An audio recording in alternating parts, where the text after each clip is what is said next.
भैंस कट सकती है तो फिर गाय क्यों नहीं। कर्नाटक में सिद्धारमैया सरकार के मंत्री ने कानून में बदलाव के दिए निर्देश। कर्नाटक की सिद्धारमैया सरकार राज्य की पिछली बोम्मई सरकार की ओर से लगाए गए गौ हत्या और मवेशी संरक्षण विधेयक 2020 कानून में संशोधन का विचार कर रही है। कर्नाटक के पशुपालन और पशु चिकित्सा विज्ञान मंत्री के वेंकटेश का एक बयान कुछ इसी ओर इशारा कर रहे हैं। वेंकटेश ने कानून में संशोधन को किसानों के हित में बताते हुए कहा कि अगर भैंसें काटी जा सकती हैं तो फिर गाय क्यों नहीं। टीओआई की रिपोर्ट के मुताबिक कर्नाटक के पशुपालन मंत्री ने अपने तर्क को सही ठहराने की कोशिश करते हुए कहा कि किसानों को बूढ़े हो चुके मवेशियों को रखने और मौत के बाद उनके शव को डिस्पोज करने में दिक्कतों का सामना करना पड़ता है। उन्होंने खुद का उदाहरण देते हुए दावा किया कि हाल ही में उनके फार्म हाउस में मरी गाय के शव को ठिकाने लगाने में दिक्कतों का सामना करना पड़ा था। कर्नाटक में पशुओं को लेकर कानून में संशोधन और फिर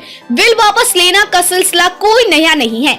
बीएस येदियुरप्पा पूर्ववर्ती बीजेपी सरकार ने 1964 के अधिनियम में संशोधन करते हुए साल 2010 में और साल 2012 में गौ बिल पेश किए थे। हालांकि इसके बाद राज्य में जब कांग्रेस की सरकार आई तब उसने बिल को वापस ले लिया था। इसके बाद बॉम्बई सरकार आई थी, उसने फिर से संशोधन कर दिया और अब कानून को फिर से पलटने की चर्चा चल रही है। मंत्री ने 1964 के कानून को दिया हवाला। 1964 के अधिनियम का हवाला देते हुए कहा कि इसमें बैलों और भैंसों को काटने की अनुमति देते हैं, जबकि नया कानून गाय, बछड़ा और सभी उम्र के बैल और 13 साल से कम उम्र की भैंसों को काटने पर रोक लगाता है। उन्होंने कहा कि जब कानून बैलों और भैंसों को काटने की अनुमति देता है तो फिर गायों को क्यों नहीं काट सकते हैं। गौरतलब है कि फरवरी 2021 में विधानसभा में काफी हंगामे के बीच बॉम्बई सरकार ने कर्नाटक गौ हत्या की रोकथाम और मवेशियों का संरक्षण विधेयक 2020 को ध्वनि मत से पारित कर दिया था। विपक्षी पार्टियों ने बिल का